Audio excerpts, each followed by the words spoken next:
Hello student, मैं कीर्ति Awasthi, diet lecturer Ganeshpur Barabanki से। आज प्रोटीन के सेकंड टॉपिक को लेकर के आए हैं। देखिए, प्रोटीन के प्रीवियस टॉपिक में हम लोगों ने पढ़ा था कि प्रोटीन एमिनो एसिड से बनता है और एमिनो एसिड की संख्या के आधार पर या पूर्ण प्रोटीन और अर्धपूर्ण प्रोटीन और अपूर्ण प्रोटीन में विभाजित किया जाता है। इसी प्रकार से आवश्यक अमीनो अम्ल जिनमें उपस्थित होंगे और अनावश्यक अमीनो अम्ल के आधार पर अनावश्यक प्रोटीन का विभाजन किया गया था। आइए आज देखते हैं इसी के आगे कि प्रोटीन के कार्य कौन कौन से हैं। देखिए, जैसा कि पहले से कहा गया है कि जो माइक्रोन्यूट्रिएंट्स हैं ये आपस में एक दूसरे की जगह ले सकते हैं, यानी ऊर्जा तो देते ही हैं, लेकिन प्रोटीन का मुख्य कार्य क्या है इसको देखते हैं। देखिए, सबसे पहले प्रोटीन का मुख्य कार्य है शरीर का निर्माण करना। शरीर का निर्माण करना। देखिए, हमने और आपने पढ़ा था कि बाल केराटिन से त्वचा, तो बाल हो गए, त्वचा हो गए, मांसपेशियां हो गई, ये सब क्या है कि प्रोटीन से बने हुए हैं। तो इस प्रकार से प्रोटीन का मुख्य कार्य क्या हो गया है, ऊतकों, कोशिकाओं, त्वचा, बाल, इन सब का निर्माण करना और वृद्धि करते रहना। क्योंकि देखिए, स्किन की एक लेयर डेड सेल्स के रूप में निकलती रहती है ना, तो उसकी जगह पर दूसरी सेल्स का बनना भी प्रोटीन का ही कार्य है। फिर देखिए, सेकंड इसका इम्पॉर्टेंट कार्य है टूट फूट की मरम्मत करना। टूट फूट की मरम्मत करना। अब देखिए, शरीर में होने वाले टूट फूट, जैसे कि अगर हम रक्त कण की बात करें तो आरबीसी और डब्ल्यूबीसी का एक समय पीरियड होता है, उसके बाद ये नष्ट हो जाते हैं। इसी प्रकार से कट जाने, घाव लगने, जल जाने पर क्या होता है कि ऊतक और मांसपेशियां जो है बहुत ज़्यादा नष्ट हो जाती हैं, कोशिकाएं भी नष्ट हो जाती, तो उनकी जगह पर दूसरे नवीन सेल्स का निर्माण करना, घावों को भरना, ये सारा कार्य क्या कहलाएगा, टूट फूट की मरम्मत करना। तो यह भी प्रोटीन के मुख्य कार्यों में से एक है। अच्छा, फिर देखिए, हार्मोन्स का निर्माण करना, है ना। हार्मोन्स एवं एंजाइम्स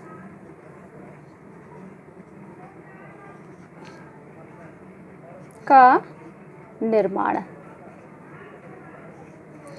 देखिए, प्रोटीन का ये कार्य है विभिन्न प्रकार के शरीर में बनने वाले हार्मोन्स और साथ ही साथ पाचक रस जो कि एंजाइम्स कहलाते हैं, इन सब के निर्माण में भी, उपापचय क्रियाओं में भी प्रोटीन मुख्य रूप से भूमिका निभाता है। अच्छा, इसके अलावा एक कार्य है फाइब्रिनोजन का निर्माण करना। फाइब्रिनोजन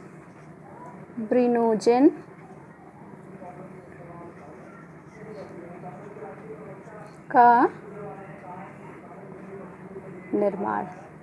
देखिए, जैसे उंगली कट गई तो क्या होता है, ब्लड बहने लगता है, लेकिन अगर इसको कस के दबाया जाए तो 3 से 5 मिनट में यह जो है बहता हुआ रक्त अपने आप रुक जाता है। तो अपने आप रुकने का क्या कारण है, यहाँ पर प्रोटीन और कैल्शियम और विटामिन के मिल करके एक नवीन तत्व जिसको फाइब्रिनोजन कहते हैं, इसको बनाते हैं। फिर यह फाइब्रिनोजन का जो जाल है यह क्या करता है कि रक्त कण को रोकता है और धीरे धीरे यहाँ पर एक थिक हो जाता है, फलस्वरूप पपड़ी सी जम जाती है और रक्त आगे की ओर बहने नहीं पाता है। तो फाइब्रिनोजन का निर्माण भी किससे होगा, प्रोटीन के माध्यम से होगा। अच्छा, इसके अलावा ऊर्जा देना।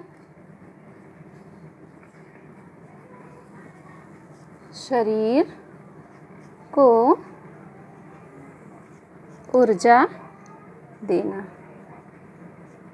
देखिए, ये प्रोटीन का मुख्य कार्य नहीं है, लेकिन माइक्रोन्यूट्रिएंट्स क्या हैं, आपस में एक दूसरे की जगह ले सकते हैं। इसलिए यदि हम पर्याप्त मात्रा में कार्बोहाइड्रेट्स नहीं ले रहे हैं, फैट नहीं ले रहे हैं और हमारी एनर्जी पूर्ण नहीं हो पा रही है, तब उस स्थिति में क्या होगा कि प्रोटीन टूट करके ऊर्जा देने लगेगा। अच्छा, कितनी ऊर्जा देता है, 1 ग्राम प्रोटीन 4 किलो कैलोरी ऊर्जा देता है। यानी हम किसी भी फॉर्म में यानी दाल के रूप में, अंडे के रूप में, दूध के रूप में, किसी भी रूप में अगर जो है प्रोटीन को खाते हैं तो अगर उससे ऊर्जा लेने का कार्य करेंगे तो ऊर्जा क्या करेगा, 1 ग्राम प्रोटीन जो है हमें 4 किलो कैलोरी ऊर्जा देगी। अच्छा, इसके अलावा इसका मुख्य कार्य क्या है, रोग प्रतिरोधक क्षमता बढ़ाना। देखिए, प्रोटीन हमारे शरीर में एंटीबॉडीज़ का निर्माण करता है और ये एंटीबॉडीज़ क्या करते हैं कि कोई भी बाहर से आया हुआ तत्व, चाहे वो कोई किसी प्रकार का वायरस हो, जीवाणु हो या कोई अन्य पदार्थ हो, इनसे क्या करता है कि फाइट करता है, लड़ाई करके इसको मारने का काम करता है। तो जितनी ज़्यादा एंटीबॉडीज़, एंटीऑक्सीडेंट होंगे, हमारे शरीर की रोग प्रतिरोधक क्षमता उतनी ही स्ट्रॉन्ग होगी। तो रोग प्रतिरोधक क्षमता को बढ़ाने में भी प्रोटीन सहायक है। देखिए, प्रोटीन के द्वारा हमारे रक्त का एक इम्पॉर्टेंट तत्व हीमोग्लोबिन का निर्माण होता है। हिम मतलब क्या है, लोहा, और ये ग्लोबिन प्रोटीन के साथ मिल करके हीमोग्लोबिन बनाता है, जो कि रक्त में जितनी ज़्यादा मात्रा में हीमोग्लोबिन होगा, हमारे रक्त में ऑक्सीजन की मात्रा कोशिकाओं तक उतनी ज़्यादा मात्रा में पहुंचाई जाएगी। इसका एक रेशियो है जिससे अगर यदि कम होगा तो हीमोग्लोबिन की मात्रा कम हो जाएगी, और कहा जाता है कि हीमोग्लोबिन की मात्रा घटने से रक्त की मात्रा भी कम हो गई है ना। तो इसलिए हमें प्रोटीन भी पर्याप्त मात्रा में खाना चाहिए। देखिए, प्रोटीन की उपयोगिता पता चलने के बाद ये ज़रूरी है कि हम इसे अपने भोजन में अच्छी प्रकार से उपयोग करें। तो भोजन में उपयोग करने के लिए हमें भोजन के साधन पता होने चाहिए कि किन साधनों से हमें प्रोटीन मिलने वाला है। अच्छा, जितनी मात्रा में प्रोटीन खाया जाता है इसका पूरा का पूरा पाचन नहीं हो पाता है।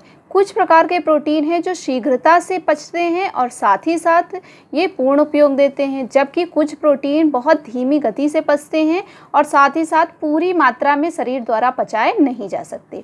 अच्छा, ऐसे प्रोटीन जो प्राणी जगत से प्राप्त होंगे, इसमें के अधिकतर प्रोटीन ऐसे हैं जो देर से पचेंगे, लेकिन कुछ प्रोटीन जैसे दूध वगैरह है ये शीघ्रता से पचते हैं।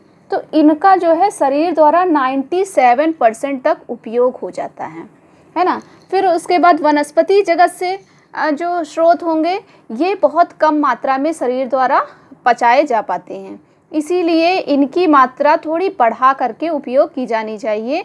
देखिए, इसमें से अनाज 85% तक उपयोग होता है, दालें 85% तक उपयोग होते हैं, सूखे फल यानी ड्राई फ्रूट्स 80% तक उपयोग होते हैं, और सूखे बीज यानी लोबिया हो गया, चना हो गया, इस तरीके के बीज वाली जो चीज़ें होंगी वो क्या है कि 75% तक शरीर द्वारा उपयोग की जाएंगी। अब अगर बात की जाए कि यह जो है प्राणी जगत वाला ज़्यादा वैल्यूएबल है क्योंकि ये कम खाने से भी पूर्ण उपयोग हो रहा है शरीर के द्वारा, तो जो है इस जो शाकाहारी है वो इसमें से कौन सी चीज़ ले, तो जो शाकाहारी व्यक्ति है वह दूध और दूध से बने खाद्य पदार्थ उपयोग कर सकता है। जो दोनों चीज़ें खाता है, शाकाहार और मांसाहार, तो वो जो है अंडा, यकृत, लीवर है ना, मांस, मछली इत्यादि के द्वारा प्रोटीन को प्राप्त कर सकता है। अच्छा, अनाज में देखिए अगर तो गेहूं हो गया, चावल हो गया, जौ हो गया, ये सारे प्रोटीन प्राप्ति के अच्छे स्रोत हैं। इसी प्रकार से दालें, तो दालों में आपका जो है सबसे ज़्यादा प्रोटीन सोयाबीन की दाल में होती है, सोयाबीन में है ना। 100 ग्राम सोयाबीन में लगभग 43% प्रोटीन की मात्रा पाई जाती है। और इसके अलावा अरहर की, उड़द की, विभिन्न तरह की जो दालें हैं वो भी प्रोटीन के अच्छे स्रोत होते हैं। अच्छा, सूखे फल यानी ड्राई फ्रूट्स में आपका काजू हो गया, अखरोट हो गया, बादाम हो गया, ये सारे जो है प्रोटीन के अच्छे स्रोत हैं। सूखे बीज वाले में जैसे लोबिया हो गया, राजमा हो गया, इस तरह की जो बीज वाली चीज़ें हैं उनमें भी अच्छी मात्रा में प्रोटीन होती है। लेकिन यहाँ पर वनस्पति जगत में हम जानते हैं कि जो अनाज है उसमें लाइसिन अनुपस्थित होता है और दालों में मेथियोनाइन अनुपस्थित होता है, इसीलिए अनाज के कॉम्बिनेशन के द्वारा हम इसकी पूर्ति कर सकते हैं। अच्छा, आप समझ रहे हैं ना, एसेंटल जो है एमिनो एसिड और नॉन एसेंटल एमिनो एसिड की मैं बात कर रही हूँ। तो अगर हम आवश्यक एमिनो अम्ल की मात्रा को अपने शरीर में चाहते हैं तो हमें कॉम्बिनेशन फॉर्म में खाना चाहिए, जैसे कि दाल चावल का कॉम्बिनेशन हो गया, जिससे हमें दोनों तरह के 10 तरह के प्रोटीन मिल जाएंगे, है ना। इसी प्रकार से दूध रोटी का कॉम्बिनेशन बना सकते हैं, दही रोटी का बना सकते हैं। तो अनाज वाले चीज़ों को खाते समय इस बात का ध्यान रखना चाहिए। ओके, आज के लिए इतना ही। Thank you.